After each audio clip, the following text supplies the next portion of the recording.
स्वागत है। आज हम यूनिफॉर्म सिविल कोड का मुद्दा डिस्कस करने वाले हैं। इस मुद्दे के 5 मेन घटक हैं। अगर आज के हमारे जो गेस्ट हैं एडवोकेट अश्विनी उपाध्याय जी, उनकी बात माने तो उन्होंने इस बारे में सुप्रीम कोर्ट में एक पब्लिक इंटरेस्ट लिटिगेशन भी फाइल की है। आज वो हमको समझाएंगे 5 बेसिक पॉइंट्स में कि यूनिफॉर्म सिविल कोड यानी कि क्या और इसके 5 मेन मुद्दे क्या हो सकते हैं। अश्विनी जी, आपका समय हमको देने के लिए मैं आपका शुक्रगुजार हूं। नमस्ते, धन्यवाद। अश्विनी जी, अगर शुरू से शुरू करें, आपने यूनिफॉर्म सिविल कोड पे पीआईएल फाइल की है। 5 मेन घटक इसके क्या है और फिर एक करके हम सबके ऊपर चर्चा करें। Tarun ji, uniform civil code हमारे कॉन्स्टिट्यूशन की आत्मा है। दुर्भाग्यवश आजादी के 70 साल के बाद भी ये लागू नहीं हो पाया। 125 बार संविधान बदला गया, 5 बार सुप्रीम कोर्ट का फैसला भी बदला गया, लेकिन यूनिफॉर्म सिविल कोड, जिसको बाबा साहब अम्बेडकर संविधान की आत्मा कहते थे, वो लागू नहीं किया। दिक्कत क्या हो रही है कि यूनिफॉर्म सिविल कोड का जो लोग समर्थन करते हैं उनको भी इसके बारे में जानकारी नहीं, और जो विरोध करते हैं उनको तो बिल्कुल नहीं पता। बीजेपी के मैनिफेस्टो में यूनिफॉर्म सिविल कोड है, इसलिए बीजेपी से जुड़े हुए सारे लोग यूनिफॉर्म सिविल कोड का समर्थन करते हैं, हालांकि उनको भी नहीं पता। और जितने बीजेपी विरोधी दल है, उनके जो कार्यकर्ता है वो यूनिफॉर्म सिविल कोड का विरोध करते हैं, उनको भी कुछ नहीं पता यूनिफॉर्म सिविल कोड क्या है। अगर हम देखें यूनिफॉर्म सिविल कोड के, तो वैसे तो यूनिफॉर्म सिविल कोड में कई चीजें आ सकती हैं, लेकिन बेसिकली उसमें 5 लिम्ब है। 5 क्या है? पहला है यूनिफॉर्म एज ऑफ मैरिज, शादी विवाह की उम्र। दूसरा होता है यूनिफॉर्म ग्राउंड्स ऑफ डिवोर्स, तलाक का आधार समान। तीसरा होता है यूनिफॉर्म मेंटेनेंस एंड एलिमनी, यानी गुजारा भत्ता समान हो। फिर चौथा होता है यूनिफॉर्म सक्सेशन एंड इनहेरिटेंस, और 5वां होता है यूनिफॉर्म एडॉप्शन एंड गार्जियनशिप। ये 5 बेसिक चीजें हैं। जहां जहां पूरी दुनिया में यूनिफॉर्म सिविल कोड है, चाहे अमेरिका में है, सिंगापुर में है, यूके में है, फ्रांस में है, जहां पे भी आपको यूनिफॉर्म सिविल कोड, वहां हर जगह ये मिनिमम 5 तो है ही है। और इवन भारत के गोवा में पुर्तगालियों ने यूनिफॉर्म सिविल कोड लागू किया था, वहां पे भी ये 5 चीजें कॉमन है और आज भी कॉमन है। कहने का मतलब यूनिफॉर्म सिविल कोड कोई ऐसी कोई रॉकेट साइंस नहीं है, दुनिया में कई देशों में चल रहा है और भारत के गोवा में भी चल रहा है। तो हम एक एक करके इन मुद्दों पर आएंगे। सबसे पहले यूनिफॉर्म सिविल कोड में जो आपने मुद्दा उठाया है वो है यूनिफॉर्म एज ऑफ मैरिज। आप 1-2 मिनट में बताइए कि ये आपने मुद्दा क्यों उठाया और इसका मतलब पूरे देशवासियों के लिए क्या होगा। देखिए, यूनिफॉर्म एज ऑफ मैरिज का मतलब यह हुआ कि शादी विवाह की उम्र जेंडर न्यूट्रल होना चाहिए, रिलीजन न्यूट्रल होना चाहिए। दुर्भाग्यवश आज भी हमारे यहाँ शादी विवाह की उम्र लड़की के लिए अलग है, लड़के के लिए अलग है, हिंदू के लिए अलग है, मुस्लिम के लिए अलग है। हिंदू, पारसी, ईसाई के लिए लड़कियों की शादी की जो मिनिमम एज है वो 18 साल है, लेकिन लड़कों की 21 साल है। मुस्लिम्स में लड़कियों की कोई मिनिमम एज डिफाइन नहीं की हुई है। वहां यह कहा गया है कि जब पीरियड आ जाए तो लड़की की शादी हो सकती है। तो पीरियड तो 10 साल में भी आ जाता है, 11 साल में भी आ जाता है, 12 साल में भी आ जाता है। WHO कहता है कि 20 साल के पहले प्रेगनेंसी बहुत ही खतरनाक है, जच्चा बच्चा दोनों के लिए बहुत ही खतरनाक है। जो फिजिशियन और सर्जन कहते हैं कि 20 साल के पहले आज की स्थितियों में लड़की की जो बॉडी है वो फिजिकली मेच्योर नहीं होती है, मतलब वो कंसीव करने की कंडीशन में नहीं है। जो साइकेट्रिक है, जो मनोवैज्ञानिक है, मनोचिकित्सक है, वो कहते हैं कि 20 साल के पहले लड़का मेच्योर नहीं होता। और आप देखें सरकारी नौकरियों में भी 21 साल के पहले सरकारी IAS, IPS जितने भी सरकारी नौकरियां हैं उसमें भी कोई 21 साल के पहले, उसमें मिनिमम एज 21 साल है। तो कहने का मतलब 20 साल के पहले लड़का लड़की फिजिकली मेच्योर नहीं, मेंटली मेच्योर नहीं, फाइनेंशियली इंडिपेंडेंट नहीं, पूरी तरीके से अपने घर पे है। और हमारे देश में जनरली 6 साल में बच्चे पहली में जाते हैं, तो उसके हिसाब से आप देखें तो 18 साल में 12वीं करते हैं और 21 साल में ग्रेजुएशन करते हैं। तो कहने का मतलब कि 21 साल में जाके बच्चा, लड़का या लड़की ग्रेजुएशन कर पाता है, या कोई डिप्लोमा कर पाएगा, या बीटेक कर रहा है तो बीटेक करेगा। इसलिए मैं कहता हूं कि शादी विवाह की उम्र जो 18-21 चल रही है, ये यूनिफॉर्म होना चाहिए।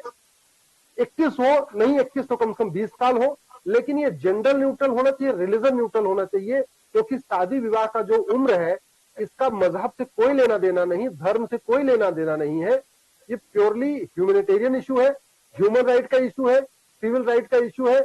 और जब हम कहते हैं कि सब आत्मनिर्भर बने, तो 20-21 के पहले न लड़का आत्मनिर्भर होता है, न लड़की आत्मनिर्भर होती है। दोनों ही न फिजिकली मेच्योर होते हैं, न मेंटली मेच्योर होते हैं। इसलिए मैं कहता हूं लड़के लड़की दोनों की उम्र 21 साल होनी चाहिए। और हमारे यहाँ तो संस्कृति थी भाई 25 साल तक ब्रह्मचर्य आश्रम होता था, 25 से 50 गृहस्थ आश्रम होता था।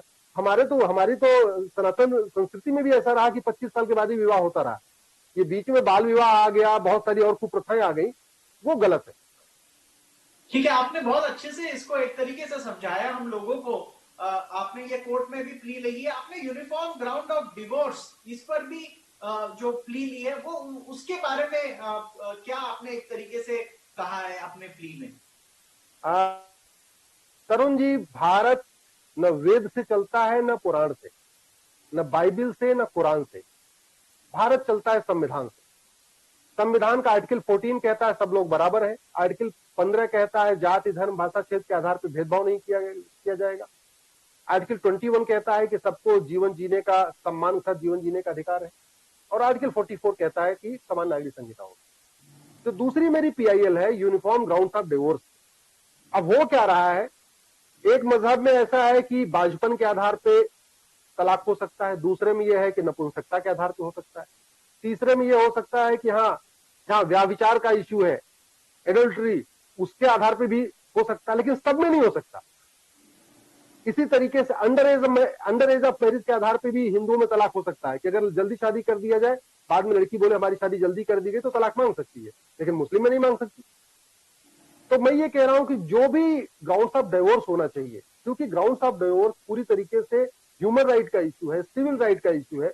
ये हिंदू मुसलमान का इश्यू नहीं है, ये बाइबल कुरान का इश्यू नहीं है, इसलिए ये कॉमन होना चाहिए। इससे मेरा आपको एक चीज ये कहना है, कुछ लोग कहते हैं कि बहुत गलत इंटरप्रिटेशन करते हैं, अफवाह फैलाते रहे। हमको जी आर्टिकल 25 में तो हमको अपने मजहब, अपने धर्म की आजादी है। आर्टिकल 25 की शुरुआत होती है Tarun ji, subject to public order health and morality. तो आर्टिकल 25 का पहला सेंटेंस ही है subject to public order health and morality. यानी कोई चीज अगर इमोरल है, कोई चीज पब्लिक ऑर्डर के खिलाफ है, कोई चीज हेल्थ के खिलाफ है, तो वो आपको धार्मिक स्वतंत्रता उसकी नहीं है। और आप अगर ये देखें, लड़की भी मां के पेट में 9 महीने होती है, लड़का भी मां के पेट में 9 महीने होता है। डिलीवरी के टाइम में जब बेटा पैदा होता है, जितना पेन होता है उतना बेटी में पैदा होता है। तो बेटे और बेटी में भेदभाव न भगवान ने किया है न खुदा ने किया है। ये बेटे बेटी का भेदभाव इंसान का है, और इंसान में भी पुरुष के द्वारा किया गया है। क्योंकि मेल को, पुरुष को अपना डोमिनेंस रखना है सोसाइटी के ऊपर, अपना कब्जा बना के रखना है, तो वो क्या है कि महिलाओं को बराबर अधिकार देने के तैयार नहीं। इसलिए मैं कह रहा हूं। और दूसरी बात, कोई भी रीति अगर वो महिला पुरुष में भेदभाव कर रही है तो वो रीति नहीं बल्कि कुरीति है। कोई भी प्रथा महिला पुरुष में अगर भेदभाव कर रही है, वो प्रथा नहीं बल्कि कुप्रथा है। तो मैं, और कुप्रथा और कुरीति आपको संविधान आपको उसकी इजाजत नहीं देता। ये सेकुलर कंट्री है।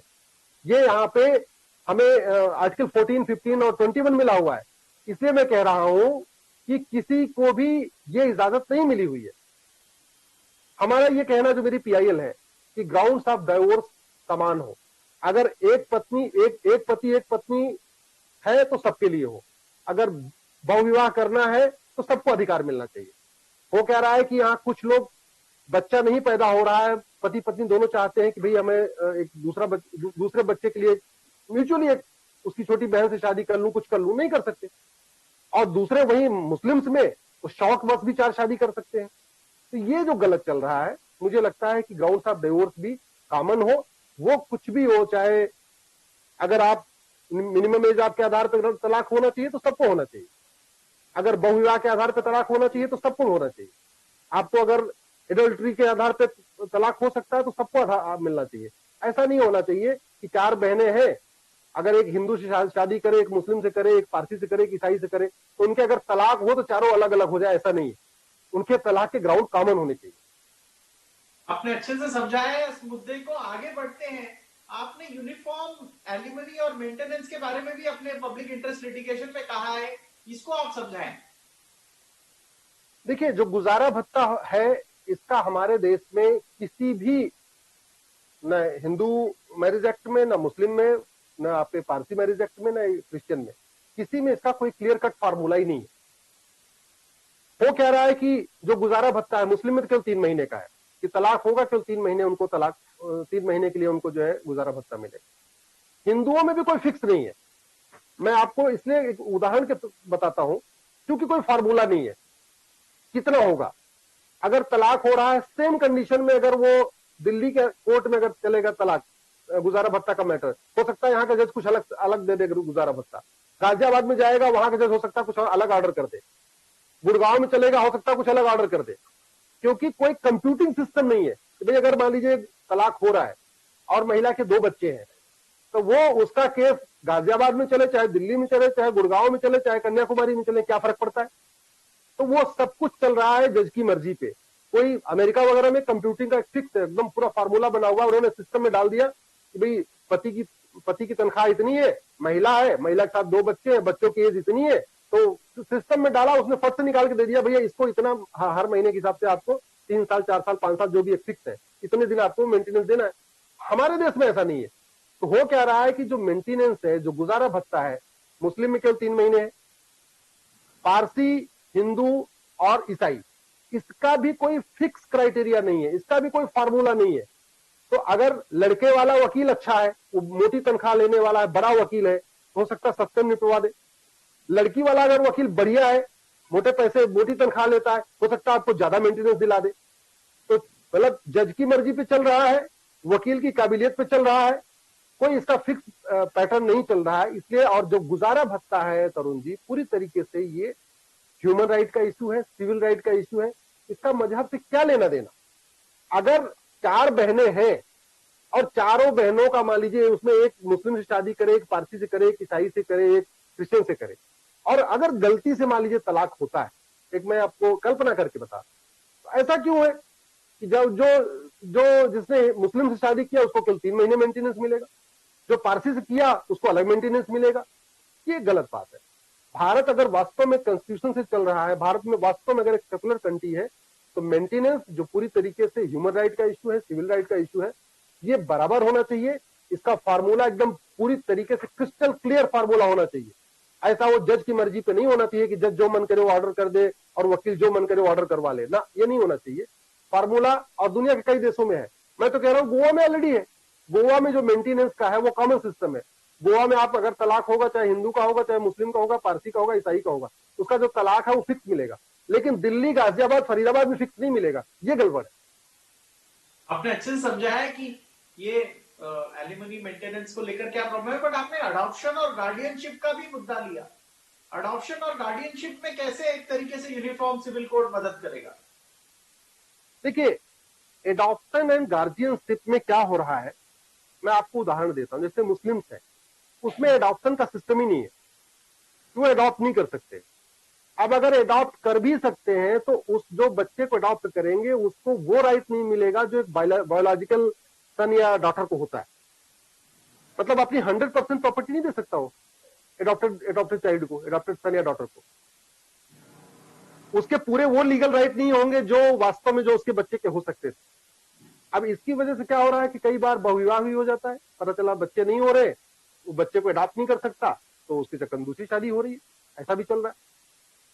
और जो एडॉप्शन है ये मोटा मोटा आप अगर आप देखें तो हिंदुओं में भी, पारसी में भी और ईसाई में भी ये 100% पूरी तरीके से जेंडर न्यूट्रल नहीं है।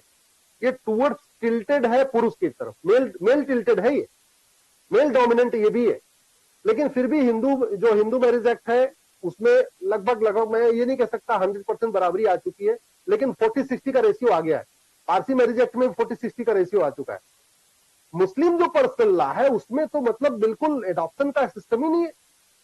पुरुष भी अडॉप्ट नहीं कर सकता, महिला तो छोड़ दीजिए, महिला तो अडॉप्ट करने का कोई मतलब नहीं। अडॉप्ट भी कर लेगा, उसको प्रॉपर्टी नहीं दे सकता। अब जब प्रॉपर्टी नहीं दे सकता तो कोई अपने बच्चे को, अगर मुझे पता है कि मैं अपना बच्चा अगर तरुण को दूंगा, अब तरुण अपनी प्रॉपर्टी नहीं दे सकते हो उस बच्चे को, तो मैं अपना बच्चा तरुण को क्यों दूंगा? ये है ना। तो हो क्या रहा है कि न कोई गोद ले रहा है, न उसको कोई गोद देना चाह रहा है। इसके चक्कर में बड़ी सारी वहां पे कुरीतियां, मतलब बहुत सारी दिक्कतें चल रही है। एडॉप्शन जो है ये पूरी तरीके से मुझे लगता है सेकुलर एक्टिविटी है। गार्जियनशिप, उसकी पेरेंटिंग कौन करेगा, मां करेगी या फादर करेगा, ये भी जेंडर न्यूट्रल होना चाहिए। ये जो गार्जियनशिप का इश्यू है ये भी मेल डोमिनेंट है, ये मेल टिल्टेड है, इसमें भी पुरुष को ज्यादा अधिकार है। मुस्लिम्स में तो बिल्कुल ज्यादा है, लेकिन थोड़ा बहुत हिंदू मैरिज एक्ट और पारसी मैरिज एक्ट भी, इसको हम बिल्कुल तरीके से जेंडर न्यूट्रल नहीं कर सकते, इसमें भी टूवर्ड्स ये पुरुष की तरफ टिल्ट हो रखा है। इसलिए दुनिया के कई देशों में आप देखें तो आप जो एडॉप्शन गार्जियनशिप है बिल्कुल 100% पूरी तरीके से सेकुलर वहां पे तरीके से बनाया गया है। मुझे लगता है हम अमेरिका का जो अमेरिका का एडॉप्शन ला है या आपका यूके का है, वो भी लगभग पूरी तरीके से जेंडर न्यूट्रल है, उसको अडॉप्ट कर सकते हैं। हमारे गोवा में ऑलरेडी चल रहा है एडॉप्शन राइट और जो गार्जियनशिप है उसको अडॉप्ट कर सकते हैं। लेकिन जैसा मैंने आपको कहा कि minimum age of marriage, uniform grounds of divorce, maintenance के बाद जो चौथा बड़ा इंपॉर्टेंट इशू है वो एडॉप्शन गार्जियनशिप का, ये पूरी तरीके से जेंडर न्यूट्रल होना चाहिए, रिलीजन न्यूट्रल होना चाहिए, तभी वास्तव में हमारे संविधान की कोई अहमियत है। वो कह रहा है कि संविधान की कसम खाने वाले इसके लिए तैयार नहीं। अपने आप को जो कहते हैं मैं बाबा साहब की पूजा करने, कहते हैं मैं तो बाबा साहब का भक्त हूँ, बाबा साहब की पूजा करता हूँ, अपने आप को कई बार उन्होंने संविधान बचाओ आंदोलन भी शुरू किया ऐसे लोगों ने, वो भी इन विषयों पर चर्चा नहीं करना चाहते, वो चुपचाप घर में बैठे हैं लेकिन बाहर बोलने के लिए तैयार नहीं। आपने अच्छे से इसको समझाया। सुप्रीम कोर्ट ने भी ऑफ लेट जो जजमेंट दिया है, औरतों को प्रॉपर्टी में इक्वल हक दिया है एक तरीके से, बट आप कह रहे हैं कि सारे एक तरीके से मजहबों में ये हक होना चाहिए। एक तरीके से आपने इसकी तरफ भी इशारा किया। आगे बढ़ते हैं। आपने इनहेरिटेंस और सक्सेशन को लेके भी अपने प्ली में कुछ बातें कही है, क्या बातें हैं वो? देखिए, सक्सेशन का मामला सुप्रीम कोर्ट के कई सारे जजमेंट, मतलब एक के बाद एक 7-8 जजमेंट लगातार एक के बाद एक आए, जिसमें थोड़ा थोड़ा करते करते उन्होंने हिंदुओं में तो सक्सेशन का इशू लगभग अब जेंडर न्यूट्रल हो गया, अब इक्वल है, औरतों और मर्दों के लिए इक्वल हो गया, बराबर हो गया। लेकिन अभी भी ये क्रिश्चियन में, पारसी में और मुस्लिम्स में बराबर नहीं हुआ है। मुस्लिम में तो बिल्कुल लड़के लड़की को बराबर मानते ही नहीं है, नहीं मानते, प्रॉपर्टी के मामले में बिल्कुल नहीं बराबर मानते। उनके यहाँ लड़की जो लड़के का राइट है वो लड़की से 2 गुना है, और आज भी चल रहा है, इस 21st सेंचुरी में भी चल रहा है। मतलब हिंदुओं के लिए तो अभी 50-50 जैसे लड़के को इक्वल प्रॉपर्टी शेयर मिलेगा, पर मुस्लिम्स में नहीं। नहीं, बिल्कुल नहीं है। वहां अभी भी वो चल रहा है, वो दकियानूसी वाला विधान अभी भी चल रहा है। वो पता नहीं किसने बना दिया, समझ में नहीं आया, कब से चला आ रहा है। हम ये कह रहे हैं कि हम 21st सेंचुरी में है, हम कम से कम दिमाग लगाएं, हम उसी दकियानूसी हिसाब से नहीं चलेगा। हो सकता है कभी रहा होगा, जिसने बनाया होगा, कोई रीति आई होगी, कोई प्रथा आई होगी, चलो ठीक है भाई, लड़के को ज्यादा देना, लड़की कम देना। आज की डेट में रेलेवेंट नहीं है, लेकिन आज की डेट में वो पूरी तरीके से इररिलेवेंट हो चुका है। आज की डेट में वो केवल दकियानूसी हिसाब किताब रह चुका है, और इस पे सरकार को करना चाहिए। सुप्रीम कोर्ट कई बार कह चुका है सक्सेशन और इनहेरिटेंस का मामला ये बराबर होना चाहिए। जब हम आज की डेट में लड़के लड़की को हर जगह बराबर ट्रीट कर रहे हैं, इवन अब तो आर्मी में भी एनडीए लड़के लड़की को हम बराबर मानने लग गए। पहले तो ये होता था टीचिंग में और बाकी प्रोफेशन में मानते थे, आपके मीडिया में बराबर मानते थे। आज की डेट में आर्मी जैसे जगह पे अगर हम लड़के लड़की को बराबर मान रहे हैं, तो हम प्रॉपर्टी देने के मामले में, सक्सेशन के मामले में, इनहेरिटेंस के मामले में उनको अगर अलग अलग ट्रीट कर रहे हैं, तो मुझे लगता है कि ये हम संविधान की इंसल्ट कर रहे हैं, संविधान निर्माताओं की इंसल्ट कर रहे हैं। बाबा साहब अम्बेडकर, सरदार पटेल और रफी अहमद किदवई जैसे लोग, जिन लोगों ने मिलकर पूरा संविधान बनाया, हम उनकी भी इंसल्ट कर रहे हैं। और कम से कम हम उस तरफ प्रोग्रेस नहीं कर रहे हैं हम जहां जाना चाहते हैं। अगर बड़ी नेचुरल सी बात है, अगर हम अमेरिका जैसा अपने आप को डेवलप करना चाहते हैं, तो हमें अमेरिका जैसा विचार भी बनाना पड़ेगा, हमें दकियानूसी से बाहर आना पड़ेगा, फिर हमें अमेरिका के कानून भारत में लागू करने पड़ेंगे। अगर हम सिंगापुर जैसा अगर स्ट्रांग बनना चाहते हैं, बढ़िया, तो हमें निश्चित रूप से सिंगापुर के अच्छे कानूनों को लागू करना चाहिए। मैं तो कई बार पब्लिकली कह चुका हूं तरुण जी कि हम लोग फ्रांस से हथियार खरीदते हैं, हम इजराइल से हथियार खरीदते हैं, अमेरिका से हथियार खरीदते हैं। मेरा ये कहना है, हथियार तो ठीक है देश की सुरक्षा के लिए, लेकिन आंतरिक रूप से चरमपंथ खत्म करने के लिए, कट्टरवाद खत्म करने के लिए हमें वहां के कानूनों को भी लागू करना चाहिए। जो अमेरिका का कानून कॉपी कर ले, अमेरिका हमसे पैसा नहीं मांगेगा। अमेरिका से हथियार खरीदेंगे तब पैसा लेगा। अगर हम सिंगापुर के कानून को कॉपी कर ले, इजराइल के कानून को कॉपी कर ले, हमसे वो पैसा नहीं मांगेगा। तो मैं ये कह रहा हूं, जो चीजें मुफ्त में मिल रही है उसको हमें करने में मुझे लगता है देरी नहीं करना चाहिए। अश्विनी जी, मैं आपसे जानना चाहूंगा कि देखिए, आपने जो 5 मुद्दे अपने पीआईएल में लिए हैं, वो मुझे लगता है लगभग सभी को पसंद आएंगे और सभी के हित में है। आपकी क्या आशा है? आपको लगता है कि अगले 3-4 साल में आप ये दिन देख पाएंगे कि ये सारे चीजें पे कुछ एक्शन होगा और ये अमल में आएंगी? मुझे लगता है तरुण जी, शायद 2022 तक हमारे देश में एक कंप्लीट यूनिफॉर्म सिविल कोड तो नहीं आएगा, लेकिन 5 ये चीजें मतलब शादी विवाह की उम्र बराबर हो जाएगी। ये माननीय प्रधानमंत्री जी ऑलरेडी बोला हुआ है लाल किले से। जो ग्राउंड्स ऑफ डिवोर्स हैं, जो तलाक का आधार है, शायद वो सबके लिए एक जैसा हो जाएगा, वो जेंडर न्यूट्रल हो जाएगा, रिलीजन न्यूट्रल हो जाएगा। मेंटेनेंस गुजारा भत्ता भी रिलीजन न्यूट्रल हो जाएगा, जेंडर न्यूट्रल हो जाएगा। आपका एडॉप्शन गार्जियनशिप जो गोद लेने का अधिकार है, रिलीजन न्यूट्रल और जेंडर न्यूट्रल हो जाएगा। और सक्सेशन इनहेरिटेंस जो संपत्ति का अधिकार है, ये भी बराबर हो जाएगा, ऐसा मुझे लगता है अगले 2 साल के अंदर। और आप ये देखिए कि सुप्रीम कोर्ट ने भी हमारी ये पिटिशन को एडमिट कर लिया है। अब उनपे एक एक करके उस पर चर्चा शुरू होनी है। आप जैसे लोग मीडिया में, जैसे आपने चर्चा शुरू किया, अगर ऐसे सारे चैनल भी इस पे शुरू कर दे, भाई आपने शुरू कर दिया, न्यूज एक्स कर रहा है, आप लगातार इसको देख रहा, मैं ऐसे गंभीर मुद्दों को उठाते हैं, लेकिन कहीं ना कहीं मीडिया भी अपना रोल पूरी तरीके से शायद नहीं निभा रहा है। वो इधर उधर की खबरों में ज्यादा लगा रहता है, बजाय कि वास्तव में गंभीर जो इतने मुद्दे हैं, जिससे जेंडर जस्टिस आएगा, जिससे जेंडर इक्वलिटी आएगा, लड़के लड़की के बीच की जो गैप बना वो खत्म होगा, जिससे जो है वो दकियानुसी जो चीजें चल रही वो खत्म होगी। ये कुप्रथाओं को जानकारी देना, लोगों को समझाना, ये मीडिया का बहुत बड़ा रोल है। तो आप बहुत मुझे लगता है, मैं आपको धन्यवाद देना चाहूंगा जो इस विषय पे आप चर्चा कर रहे हैं, क्योंकि हमारा आपका वीडियो जब जनता देखेंगे तो हो सकता है वो लोग एक दूसरे के साथ शेयर करेंगे, तो ये एक चेन बनेगी, लोग जानेंगे यूनिफॉर्म सिविल कोड कोई ऐसा नहीं है, रॉकेट साइंस नहीं है कि आ जाएगा तो हिंदू का हिंदू धर्म में कोई खतरा हो जाएगा, इस्लाम में कोई खतरा आ जाएगा। अरे भैया, जिसको जैसे नमाज पढ़ना है नमाज पढ़े, जिसको जैसे मंदिर जाना है मंदिर जाए, जिसको जैसे आपको गुरुद्वारा जाना है उससे जाए, चर्च जाए। इससे यूनिफॉर्म सिविल कोड से कोई लेना देना नहीं। यूनिफॉर्म सिविल कोड ऐसा इश्यू है जो पूरी तरीके से सेक्युलर एक्टिविटी है, मजहब से कोई लेना देना नहीं। हाँ, उससे कुरीतियां खत्म होगी, तो मुझे लगता है कुरीतियों को खत्म नहीं करना चाहिए। लड़के लड़की में अगर असमानता बनी है तो उसको खत्म करना ये हम सबकी जिम्मेदारी। आपने एक तरीके से बहुत अच्छी पहल ये पीआईएल करके अपने हाथ में ली है, और आज आपने सारे लोगों को समझाया भी कि इसके अंदर में आपने किन मुद्दों को उठाया है। मुझे लगता है कि ये एक तरीके से जो आपने पीआईएल में मुद्दे उठाए ये साकार होंगे। आज आपने हम सबको आपका समय दिया, इसके लिए मैं आपका शुक्रगुजार हूं। और एक तरीके से मुझे लगता है लोगों को काफी कुछ सीखने को मिला आज। बहुत बहुत धन्यवाद, बहुत बहुत धन्यवाद।